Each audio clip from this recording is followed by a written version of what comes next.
Good morning. जैसे कि आपको पता ही है कि हम ये डिटर्मिनेंट और सारणिक टॉपिक कर रहे हैं, आव्यूह और सारणिक। ठीक है, तो इसके बाद फर्स्ट वीडियो हम अपलोड कर चुके थे और इसके बाद अब सेकंड वीडियो अब आज अपलोड करेंगे, जिसमें हम कोशिश करेंगे कि ये वाली यूनिट आपकी पूरी तरह से कंप्लीट हो जाए। इसके बाद हम नेक्स्ट यूनिट स्टार्ट करेंगे, क्षेत्रमिति ज्योमेट्री।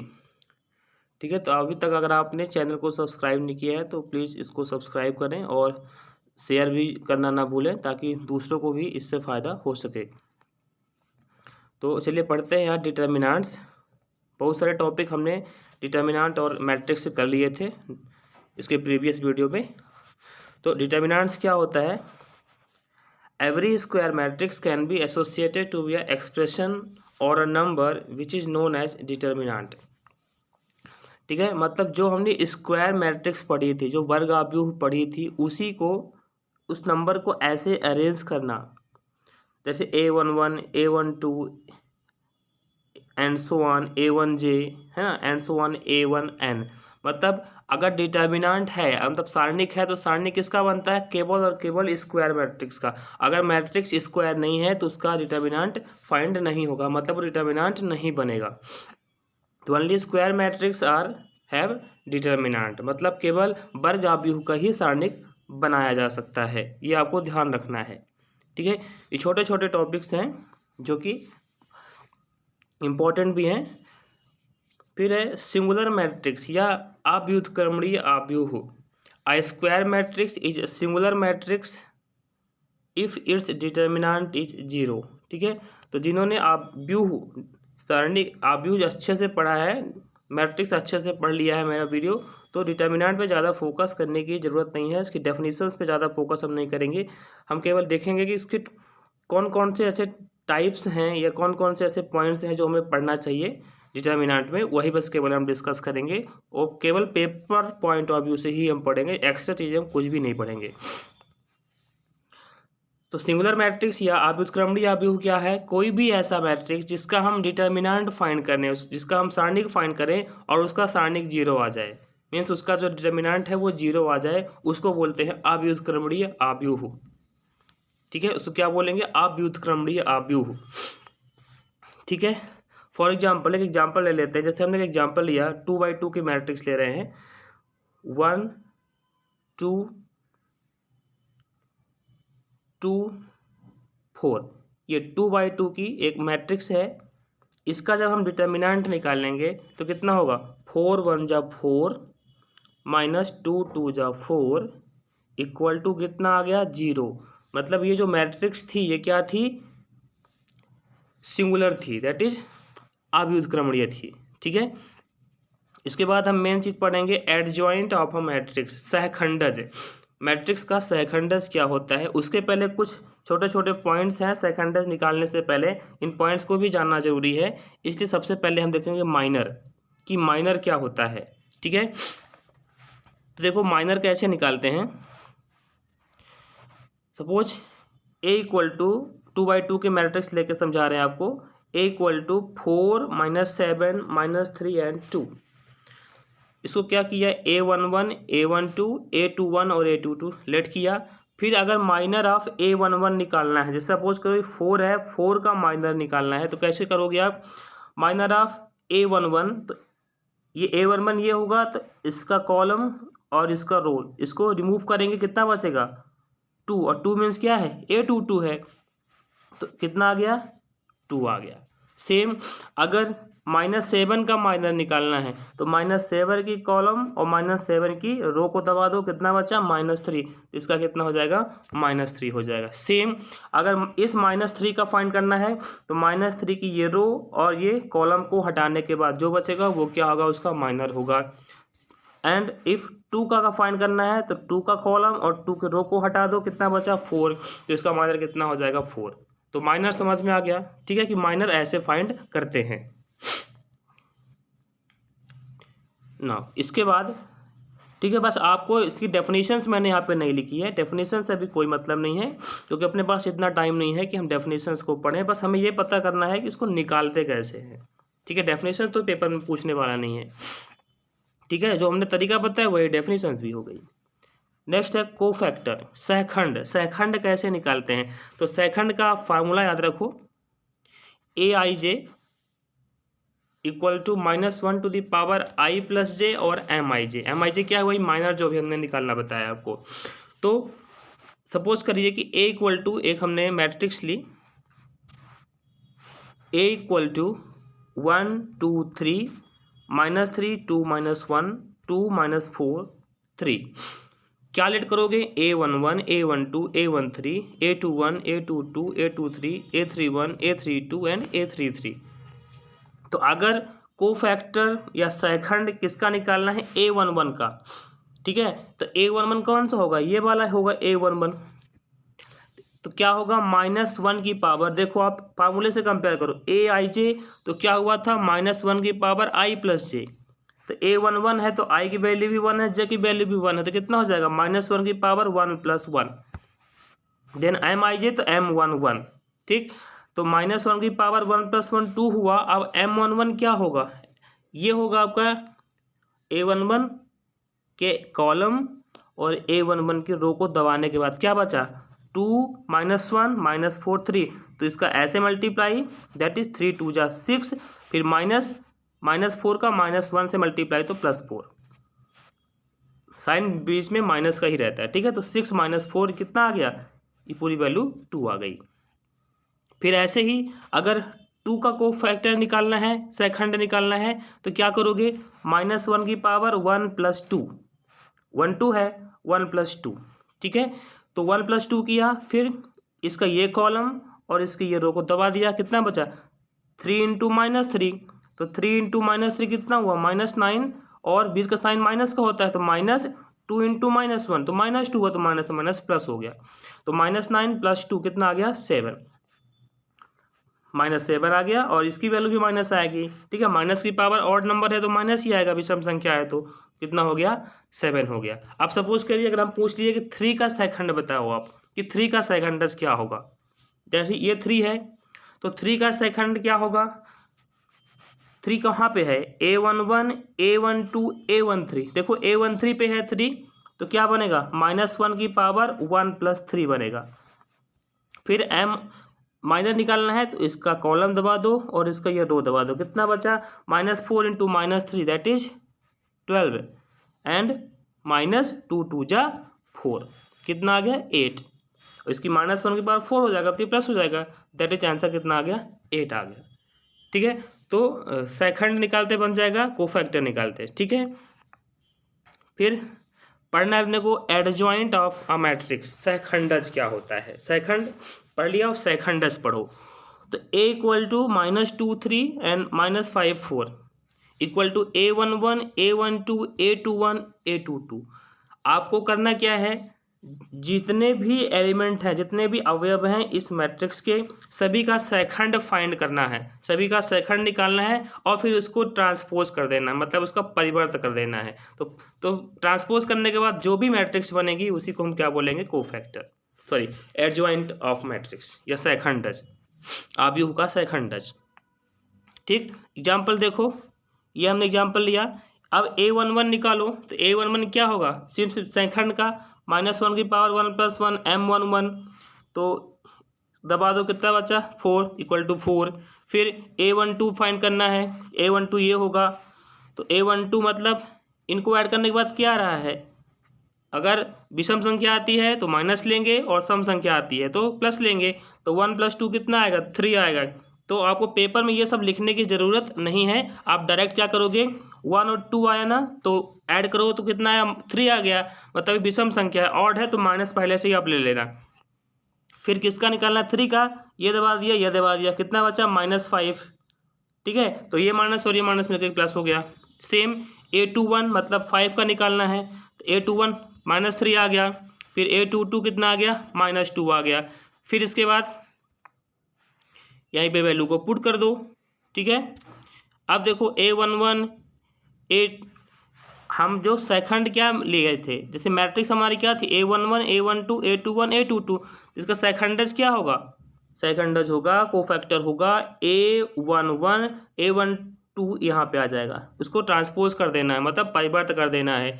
A21 और A22 यहाँ पे आ जाएगा, ठीक है। बस यहाँ पे वैल्यू को पुट कर दो, तो A11 A21 A12 A22, ठीक है। सभी वैल्यू को पुट कर दो, तो जो भी वैल्यू आएगी वो हमारा क्या हो जाएगा, सेकंडस हो जाएगा, ठीक है। चलो क्लियर हुआ। तो सेकंडस ऐसे फाइंड करते हैं एडजॉइंट, ठीक है। नेक्स्ट कुछ प्रॉपर्टीज हैं सेकंड की, उसको भी आपको ध्यान रखना पड़ेगा। A into adjoint A equal to adjoint into A equal to determinant of A, ठीक है। ये प्रॉपर्टी से रिलेटेड क्वेश्चंस 2018 में आया था, ठीक है, वो मैं सॉल्व करा चुका हूँ, आप उसको देख सकते हैं। देन अब इनवर्स क्या होता है, इनवर्स ऑफ अ मैट्रिक्स, ठीक है, प्रतिलोम। देखो I square matrix of order n is invertible if there exists a square matrix B of the same order such that AB equal to BA equal to I क्या है, तत्समक अव्यूह, identity matrix, और लिखते कैसे हैं, A inverse equal to B, ठीक है। तो अगर कोई भी A हमारे पास कोई भी मैट्रिक्स है और एक इसी सेम ऑर्डर की, सेम कोटि की एक ऐसी मैट्रिक्स हमको मिल जाए जिसका हम मल्टीप्लाई कर दें उसके साथ, और वो क्या मिल जाए, आइडेंटिटी मैट्रिक्स मिल जाए, तत्समक अव्यूह मिल जाए, उसको बोलते हैं इनवर्स। मतलब A का इनवर्स क्या हो गया, B। कुछ प्रॉपर्टीज हैं, every square matrix possesses a unique inverse, प्रत्येक वर्ग अव्यूह का अद्वितीय प्रतिलोम अव्यूह होता है। अगर कोई भी एक मैट्रिक्स है तो उसका जो इनवर्स होगा, उसका जो प्रतिलोम होगा, वो केवल और केवल एक ही होगा, एक से ज़्यादा उसके प्रतिलोम इनवर्स नहीं हो सकते किसी भी मैट्रिक्स के। A square matrix is invertible if it is non singular, कोई भी मैट्रिक्स का इनवर्स हम तभी निकाल सकते हैं, उसका प्रतिलोम तभी निकाल सकते हैं जब वो मैट्रिक्स व्युत्क्रमणीय हो। व्युत्क्रमणीय कब होती है, जब उसका डिटर्मिनेंट, जब उसका सारणिक जीरो ना हो, उसको बोलते हैं व्युत्क्रमणीय या नॉन सिंगुलर, ठीक है। फिर इसका इनवर्स क्या होता है, A inverse equal to adjoint A upon determinant of A, adjoint निकालना बता दिया, डिटर्मिनेंट तो आपसे बनता ही है। फिर A B inverse equal to B inverse A inverse, इसको जरूर ध्यान रखिएगा, ये कई बार एग्जाम्स में आता है, ठीक है। ए बी का इनवर्स पूछ लेता है कि क्या होगा, ठीक है, तो बाय मिस्टेक अपन क्या कर देते हैं, A inverse into B inverse कर देते हैं, लेकिन ये रिवर्स प्रोसेस होता है। ए बी का इनवर्स क्या होगा, ये होगा B inverse A inverse, B inverse into A inverse, इसको जरूर ध्यान रखिएगा, ये ऑब्जेक्टिव में पूछता है कई बार। फिर ए डैश का इनवर्स, डैश पता ही है ट्रांसपोज होता है, परिवर्त, ठीक है, तो ए डैश करो फिर उसका इनवर्स निकालो, या पहले इनवर्स निकाल के डैश करो, दोनों की वैल्यू सेम आएगी, that is A dash inverse equal to A inverse का डैश, ठीक है। फिर ए बी सी का इनवर्स, तो क्या होगा, C inverse B inverse A inverse, just उसका अपोजिट रिवर्स प्रोसेस होती है, ठीक है। तो ये चीज़ें ध्यान रखिएगा। फिर है let A B a non singular square matrix of order N, then determinant of adjoint A, ये जरूर ध्यान रखो, इससे क्वेश्चंस बनते हैं, ये बहुत ही इंपॉर्टेंट फार्मूला है कि एडजॉइंट का डिटर्मिनेंट क्या होगा, क्योंकि अगर आपके पास कोई भी मैट्रिक्स दे दिया और पूछा कि इसका इनवर्स निकालो, ठीक है, एडजॉइंट का इनवर्स निकालो, और ए का डिटर्मिनेंट गिवन है, कोई ए एक मैट्रिक्स है उसका डिटर्मिनेंट गिवन है, और पूछ लिया कि एडजॉइंट का डिटर्मिनेंट क्या होगा, तो आप कैसे निकालेंगे, ठीक है। अगर हम ए का एडजॉइंट निकालने जाएंगे फिर उसका इनवर्स निकालेंगे तब तो डिटर्मिनेंट निकालेंगे, तो काफ़ी लंबा प्रोसेस हो जाएगा, इसलिए आपको ये फार्मूला आपको याद रखना है कि determinant of adjoint A equal to होता है डिटर्मिनेंट ऑफ ए की पावर n-1, n क्या है, मैट्रिक्स का ऑर्डर है, क्रम है उसका, ठीक है। तो सेकंडस का डिटर्मिनेंट क्या होता है, सेकंडस ए का डिटर्मिनेंट होता है डिटर्मिनेंट ऑफ ए की पावर n-1, और n क्या है, उस मैट्रिक्स का क्रम है, उसका ऑर्डर है, ठीक है। तो determinant of adjoint A equal to determinant of A की पावर n-1। इसको बार बार मैं कह रहा हूँ, इसको जरूर याद रखिएगा, ठीक है, ये इंपॉर्टेंट है।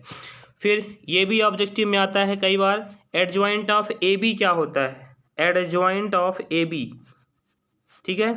अब सेकंडस तो लिखेगा नहीं, इस पे एडजॉइंट ही लिखता है, उसका नोटेशन एडजॉइंट ही होता है। एडजॉइंट ऑफ ए बी क्या होता है, adjoint of B into adjoint of A, B में ए का जस्ट उसका रिवर्स, ध्यान रखिएगा रिवर्स होगा, ठीक है। 3 जगह रिवर्स चलेगा, कहाँ पे, ए बी का इन्वर्स निकालेंगे तो बी इन्वर्स ए इन्वर्स होगा, ए बी का डैश निकालेंगे तो बी डैश ए डैश होगा, और जब ए बी का एडजॉइंट निकालेंगे तो एडजॉइंट बी एडजॉइंट ए होगा, जस्ट उसका अपोजिट, ठीक है, ये ध्यान रखिए। नेक्स्ट है एक और प्रॉपर्टी, ये 2018 में इस प्रॉपर्टी से रिलेटेड क्वेश्चन आया था, उसको मैंने सॉल्व भी कराया है। If A is a non singular square matrix then adjoint into adjoint A equal to क्या होगा, ठीक है, उस पर आ चुका है। तो एडजॉइंट ए इक्वल टू होता है डिटर्मिनेंट ऑफ ए की पावर n-2 इंटू ए, ठीक है, ठीक है। इसको कैसे सॉल्व करते हैं, ये आप जो हमने वीडियो अपलोड किए हैं क्वेश्चंस पेपर सॉल्व करने के, उस पर आप जाकर के देख सकते हैं। तो adjoint A equal to determinant of A की पावर n-2 इंटू ए, ठीक है। तो ये ध्यान रखिए। Trace of a matrix, matrix का ट्रेस क्या होता है, ट्रेस को ट्रेस ही बोलते हैं, ध्यान रखिए। ट्रेस ऑफ अ मैट्रिक्स, तो अगर let A equal to A I J N cross N be I square matrix then the sum of all diagonal elements of A is called the trace of A. मतलब कोई भी अगर आपके पास एक square matrix है, अगर square matrix है तो डायगोनल तो बनना है, अगर वर्ग अवयव है तो उसका डायगोनल तो बनेगा, विकर्ण तो बनना ही बनना है। तो विकर्ण के जितने भी एलिमेंट होते हैं, डायगोनल के जितने भी एलिमेंट होते हैं, उन सबको आप ऐड कर दीजिए, सम कर दीजिए, जोड़ दीजिए, तो वही हमारा ट्रेस होता है, ठीक है, वही हमारा क्या होगा, ट्रेस होगा, ठीक है। ट्रेस की एक डेफिनेशन हम आपको और बताएंगे जब ग्रेजुएशन लेवल का क्वेश्चंस करेंगे, तो ग्रेजुएशन लेवल के डिटर्मिनेंट और मैट्रिक्स को पढ़ेंगे, उस पर हम आपको बताएंगे कि ट्रेस और क्या होता है। आइगन वैल्यू आपने पढ़ी, थोड़ा सा बता देते हैं। आइगन वैल्यू का जो सम होता है वो ट्रेस के बराबर होता है, और जो उसका प्रोडक्ट होता है वो डिटर्मिनेंट के बराबर होता है, ठीक है। अभी उसके बारे में बात नहीं करेंगे, वो नेक्स्ट यूनिट में पढ़ेंगे जब ग्रेजुएशन लेवल पे पढ़ेंगे। तो पहले हम 10+2 लेवल का सिलेबस कंप्लीट करेंगे, उसके बाद ग्रेजुएशन पे आएंगे। तो लेट ए, तो क्या हो गया, ट्रेस क्या हो गया, किसी भी स्क्वायर मैट्रिक्स के डायगोनल के एलिमेंट्स का जो सम होता है, जो जोड़ होता है, उसको बोलते हैं ट्रेस, और डिनोट कैसे करते हैं, TRA, इस तरह से, ठीक है, या पूरा भी लिख सकते हैं TRACE, ट्रेस, ठीक है। फिर आती है रैंक ऑफ अ मैट्रिक्स, या इसी को बोलते हैं जाति। आव्यूह की जाति क्या होती है, a number R is said to be rank of an M cross N matrix A if every square sub matrix, number first है every square sub matrix of order R+1 or more is singular. अभी मैं समझाता हूँ इसका meaning. There exist at least one square sub matrix of order R which is non singular square matrix. कोई भी आपके पास एक स्क्वायर मैट्रिक्स है, इसको और पढ़ लो। दस the rank of a matrix is the order of the highest order non singular square matrix. मतलब कोई भी आपके पास स्क्वायर मैट्रिक्स है, आप इस एग्जांपल से समझो, A इक्वल टू 1 2 3 4 5 6 3 4 5, ये आपके पास एक मैट्रिक्स है, ठीक है। तो अगर ये कितने ऑर्डर की है, 3/3 की है। अगर ये 3/3 की मैट्रिक्स है और उसका आप डिटर्मिनेंट निकालिए, और अगर उसका डिटर्मिनेंट 0 नहीं आया तो मतलब उसकी रैंक कितनी है, जाति कितनी है, 3 है। लेकिन अगर 3/3 की मैट्रिक्स है, उसका आप डिटर्मिनेंट फाइंड करते हैं और वो कितना आ जाता है, 0, तो इसका मतलब ये कंफर्म हो जाता है कि उसकी जो रैंक है, जो जाति है, वो 3 तो नहीं होगी, 3 से कम होगी, 2 या 1 कुछ भी हो सकती है, वो आपको फिर पता करना पड़ेगा, ठीक है। तो अगर 3/3 की है तो या तो आप ऑपरेशंस लगाइए, ठीक है। R1 में R2 को माइनस करिए, R3 को माइनस करिए, C1 C2 रो ही लगाइएगा, केवल रो लगाना होता है इस पर, ठीक है। तो जैसे हमने यहाँ पे क्या किया, R2 में R3 को माइनस किया, ठीक है, क्या मिला, ये R2 में R3 को माइनस किया, ये आपका R2 होगा और ये R3 होगा। तो 3 में क्या किया हमने, ये आपका हुआ R2 और ये हुआ आपका R3, माइनस कर दो, कितना बचेगा, 4 में 3 माइनस किया तो 1, 5 में 4 तो 1, 6 में 5 तो 1, ये आ गया। फिर हमने क्या किया, ए कितना मिल गया अपने को, 1 2 3 1 1 2 2 2, ठीक। फिर उसके बाद ये ऑपरेशन लगाया, ये ऑपरेशन लगाया तो ये मिला, फिर हमने यहाँ से 2 कॉमन कर लिया तो क्या मिल गया, 1 2 3 1 1 1 1 1 1, मतलब R2 भी 1 हो गया, 1 1 हो गया और R3 भी 1 1 हो गया। और आप ये जानते हैं कि अगर किसी भी डिटर्मिनेंट का अगर 2 रो बराबर हो जाती हैं तो उसका मान कितना होता है, उसकी वैल्यू कितनी होती है, 0 होती है। तो कितना आ गया, 0 आ गया। तो इसका ये तो बात कंफर्म हो गई कि ये जो मैट्रिक्स है उसकी रैंक 3 तो नहीं होगी, 3 से कम होगी। फिर अगर ऐसी कंडीशन पे हमें क्या करना होता है, कोई भी हम सब मैट्रिक्स लेते हैं, जैसे हमने एक सब मैट्रिक्स ली, ये 2/2 की, क्या लिया, 5 5 6 4 5, फिर इसका डिटर्मिनेंट निकाले और अगर इसका डिटर्मिनेंट 0 नहीं आता है तो उसकी रैंक कितनी हो जाएगी, 2 हो जाती है, ठीक है। फिर अगर 2/2 की मैट्रिक्स लेने के बाद भी उसकी भी डिटर्मिनेंट 0 आ गई, जिसका मीन्स क्या है, उसकी रैंक 2 भी नहीं होगी, 2 से कम होगी, मतलब 1 होगी, ठीक है। समझ में आया, नहीं आया होगा तो बताइएगा, उसको फिर हम एक बार फिर से इसको अच्छी तरह से डिस्कस कर देंगे। फिर है rank of A equal to rank of A की पावर टी, मतलब ए की रैंक और उसके ट्रांसपोज की रैंक, परिवर्त की रैंक बराबर होती है। फिर है system of simultaneous linear equation, रैखिक समीकरणों का निकाय, इसको हम कैसे सॉल्व करते हैं इस सिलेबस के अकॉर्डिंग, ठीक है। A11 AX1, फिर है AN XN equal to BN, हमारे पास ये इक्वेशंस हैं, ये ध्यान रखिए, ये इक्वेशंस हैं आपके, ये सब इक्वेशंस हैं। इसको हम भी क्या करते हैं, मैट्रिक्स के फॉर्म में कन्वर्ट करते हैं, A11 A12 A1n A21 A22 A2n and so on. फिर ये हमारी एक्स वाले टर्म्स होंगे और ये कांस्टेंट जो इक्वल टू पे रहेगा। तो ये आप मेन ध्यान रखना है, AX इक्वल टू बी, इस फॉर्म को याद रखिए, AX इक्वल टू बी। ए क्या होता है, कोफिशिएंट मैट्रिक्स या गुणांक आव्यूह। कोफिशिएंट सबको पता है, जैसे लिखा है 2x², तो x² का कोफिशिएंट क्या है, गुणांक क्या होगा, 2 होगा, इसको बोलते हैं कोफिशिएंट मैट्रिक्स। वेरिएबल मैट्रिक्स या चर आव्यूह, और बी क्या होता है, कांस्टेंट मैट्रिक्स या अचर आव्यूह, ठीक है। ये चीज़ आपको ध्यान रखनी है, मेन आपको इस पे फोकस करना है कि AX इक्वल टू बी होता है, AX इक्वल टू बी। नाउ अब देखो कंसिस्टेंट सिस्टम या सुसंगत प्रणाली क्या होती है। If the system of equation has one और मोर solution then it is said to be a consistent system of equation, otherwise inconsistent, otherwise वो असंगत हो जाता है।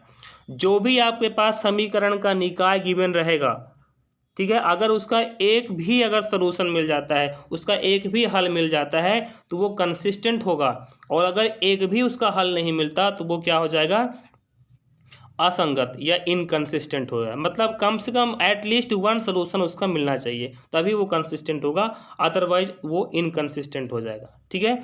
तो कंसिस्टेंट और इनकंसिस्टेंट की कंडीशंस होती हैं, ठीक है, उसको हम आपको बताएंगे कि कैसे चेक करोगे आप ये कंसिस्टेंट है या इनकंसिस्टेंट है, ठीक है।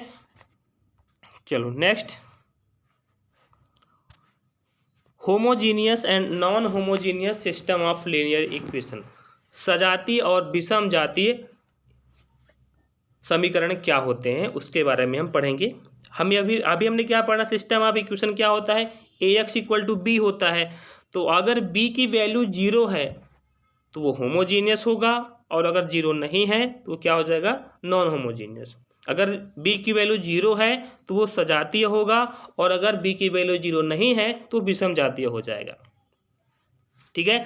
एक चीज़ और ध्यान रखिए, जो होमोजीनियस सिस्टम होता है, मतलब जो सजातीय होता है, वो हमेशा कंसिस्टेंट होता है, वो कभी भी इनकंसिस्टेंट नहीं होता, ये ध्यान रखिए।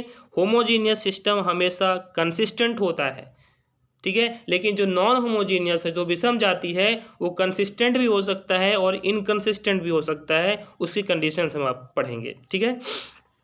तो जैसे ये एग्जांपल हमने लिया 2x + 3y = 0 and 3x - y = 0, तो ये होमोजीनियस है, सजातीय है।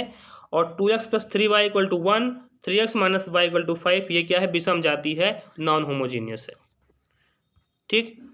फिर और कंडीशंस देखिए, the system of linear equation ax = b is consistent if and only if the rank of the augmented matrix A augmented, इसको पढ़ते हैं ए अगमेंटेड, ज्वाइंट योज बोलते हैं, योज आव्यूह, A augmented B is equal to the rank of the coefficient matrix A. मतलब अगर A augmented B की रैंक ए के रैंक के बराबर है तभी वो सिस्टम क्या होगा, कंसिस्टेंट होगा। और अगर कब, किसका, नॉन होमोजीनियस का, ठीक है, तभी ये क्या होगा, कंसिस्टेंट होगा, सजाती होगा। अदरवाइज वो सजाती नहीं होगा, वो कंसिस्टेंट नहीं होगा, तो हम उसका सलूशन फाइंड नहीं कर पाएंगे, मतलब इसका कोई भी सलूशन फाइंड नहीं होगा, ठीक है। तो let ax = b a system of m simultaneous linear equation in n unknowns. अब यहाँ से भी ऑब्जेक्टिव बनता है, इस पॉइंट को अच्छे से ध्यान दीजिए, यहाँ से ऑब्जेक्टिव्स बनते हैं, ठीक है। m क्या है, ग्रेटर देन n है। If m greater than n, m means क्या हुआ, नंबर ऑफ इक्वेशंस, m क्या होगा, कितने इक्वेशन हैं, और n क्या होगा, नंबर ऑफ अननोन्स, मतलब कितने चर हैं, जैसे x y z, x1 y1 z1 कितने हैं, ठीक है। तो अगर a की रैंक कितनी आ जाती है, n के बराबर आ जाती है, n मीन्स अननोन के बराबर, कितने x y z हैं, ठीक है। ए क्या है, पता है, कोफिशिएंट मैट्रिक्स है, और एन क्या है, नंबर ऑफ अननोन्स, मतलब एक्स वाई जेड कितने हैं। तो अगर ए की रैंक नंबर ऑफ अननोन के इक्वल आ जाती है, then system of linear equation has unique solution, मतलब तब जो हमारा समीकरण निकाय होगा उसका अद्वितीय हल होगा, मतलब केवल और केवल एक ही हल होगा। If rank of A equal to, मतलब अगर ए की रैंक क्या आ जाती है, लेस देन एन आ जाती है, मतलब जितने भी आपके अननोन हैं, जितने भी आपके चर हैं, उस ए की रैंक उससे छोटी रहती है, तो उसके कितने सलूशन होंगे, अनंत, इनफाइनाइट सलूशन, ठीक है। और अगर ए की रैंक ए अगमेंटेड बी की रैंक के बराबर नहीं आती है तो उसका कोई भी सलूशन फाइंड नहीं होगा, ठीक है। अभी हम आपको क्वेश्चंस करके बताएंगे तो समझ में आएगा कि कैसे करना होता है।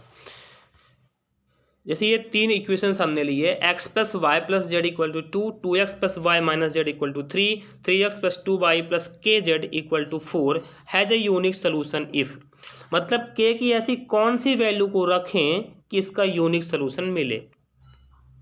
अब देखो हम आपको अगमेंटेड समझा देते हैं, अगमेंटेड कैसे फाइंड करते हैं। तो a अगमेंटेड b योज है ना, तो a का क्या होगा, देखो इसका कोफिशिएंट लिखो 1 1 1, तो 1 1 1, देन इसका 2 1 - 1, 2 1 - 1, फिर 3 2k 3 2k, फिर अगमेंटेड करके b लिखते हैं, b मतलब इक्वल टू पे क्या है 2, फिर 3 एंड देन 4 लिख दिया। अब इसको सिंप्लीफाई करोगे आप, R3 - R2 करो। हमारी कोशिश यही रहती है कि ये जो R3 होता है ना, इसकी कोशिश रहती है जब भी कभी भी अननोन नंबर दे दे, जैसे k दे दिया, k की वैल्यू पूछ लिया, हमेशा आपको ध्यान देना है कि R3 पे जो है, R3 की जो रो है तो उसको 0 करना होता है, ठीक है। तो कितना है, R3 - R2 करा हमने, तो ये है आपका R3 और ये है R2, तो 3 - 2 कितना हुआ 1, 2 - 1 1, k -1 तो +1 हो गया, फिर 4 में 3 2 माइनस हुआ, सॉरी 4 में 3 माइनस हुआ तो 1 आया, फिर और माइनस करो। अब क्या करोगे, R3 में R1 माइनस कर दो, तो 1 - 1 0, 1 - 1 0, अब k + 1 - 1 k -1। क्या पढ़ा हमने कि a की रैंक a अगमेंटेड b की रैंक के बराबर होगी अगर, ठीक है। ए की रैंक ए ऑगमेंटेड बी की रैंक के बराबर होगी, तभी वो कंसिस्टेंट होगा, तभी वो सजातीय होगा। और अद्वितीय के लिए क्या पढ़ा कि ए की रैंक नंबर ऑफ अननोन के बराबर होनी चाहिए। कितने अननोन हैं, कितने चर हैं, एक्स वाई जेड 3 ही न चर हैं। तो ये जो आपकी जो ए मैट्रिक्स है, ए मैट्रिक्स इतनी है, इसकी रैंक इतनी आनी चाहिए, 3 आनी चाहिए। तो ऐसी के की कौन सी वैल्यू रखें यहाँ पे कि इसकी रैंक 3 रह जाए। अगर देखो ये वाला ऑप्शन देखो, के इक्वल टू क्या लिखा है 0, तो अगर हमने यहाँ पे के की वैल्यू 0 रख दी तो उसकी रैंक कितनी हो जाएगी, उसकी रैंक 2 हो जाएगी। रैंक समझ में आ गई ना। जैसे हमने ये लिखा है, एक और समझाते हैं रैंक आपको, 1 2 3 2 3 1, यहाँ कितना है 0 0 0, इसकी रैंक कितनी है 1 2, मतलब जो रो पूरी तरह से 0 ना हो वही रैंक होती है। ये पूरी तरह से 0 हो गए, तीनों के तीनों इसके एलिमेंट 0 हैं, तो ये काउंट नहीं करेंगे, केवल अननोन्स को काउंट, सॉरी नॉन जीरो रोज को काउंट करेंगे। तो कितनी रैंक है इसकी 2 है। फिर हमने लिखा 1 2 3 0 0 0 0 0 0, इसकी रैंक कितनी है 1, क्योंकि दोनों 0 हैं, इसकी रैंक कितनी हो गई 1। सेम यहाँ पे देखो, अगर हम यहाँ पे के की वैल्यू 0 पुट कर दें तो इसकी रैंक कितनी हो जाएगी 1 2 रैंक हो जाएगी। लेकिन किसका पूछा है, यूनिक सोल्यूशन का, अद्वितीय हल का, इसलिए क्या होना चाहिए के की वैल्यू 0 नहीं होनी चाहिए। तो के नॉट इक्वल टू 0 ये आपका करेक्ट ऑप्शन हो जाएगा। ठीक है। फिर फॉर द इक्वेशन, ये 3 इक्वेशंस गिवन है, तो बताना है there is only one solution, infinity many solution, no solution, या इसमें से कोई भी नहीं, क्या सही है इसमें। फिर से वही आप ए ऑगमेंटेड बी बनाइए और सेम ऐसे सॉल्व करिए, या सीधे सीधे इसका डिटर्मिनेंट निकाल दीजिए। तो अगर इसका डिटर्मिनेंट 0 नहीं आया, इसका मतलब ये क्या हो जाएगा कि ये हमने इसका डिटर्मिनेंट निकाल दिया। ये देखिए ए का हमने डिटर्मिनेंट निकाला, कितना आया 0 के बराबर नहीं आया, इसका मतलब क्या है there is only one solution, मतलब ये अद्वितीय हल होगा। फिर है लास्ट टॉपिक है ये एरिया ऑफ अ ट्रायंगल। तो एरिया ऑफ अ ट्रायंगल क्या होता है, if the vertices of a triangle, अगर उसके शीर्ष क्या क्या गिवन है, ax1/1 bx2/2 और cx3/3, तो एरिया क्या होता है delta equal to 1/2, row wise x1/1 1, x2/2 1, x3/3 1। फिर 3 पॉइंट्स के कोलिनियर होने का क्या फार्मूला है, ये रैखिक होने का, डेल्टा इक्वल टू 0, मतलब इसकी वैल्यू कितनी आनी चाहिए 0 आनी चाहिए। ये तो सिंपल सा था, सिलेबस में था इसलिए हमने इसको पढ़ा दिया। Find the area of the triangle with vertices 5 4 -2 4 और 2 -6। ठीक है, इस पे वैल्यू को रखा 35 आ गया। ठीक है, इस तरह से area of triangle. In questions को आप ऐसे ही सॉल्व करो। तो ये यूनिट आप ख़त्म हो गई। अब इसके बाद हम नेक्स्ट यूनिट स्टार्ट करेंगे, निर्देश ज्यामिति, ज्योमेट्री पढ़ेंगे इसके बाद हम। Thank you.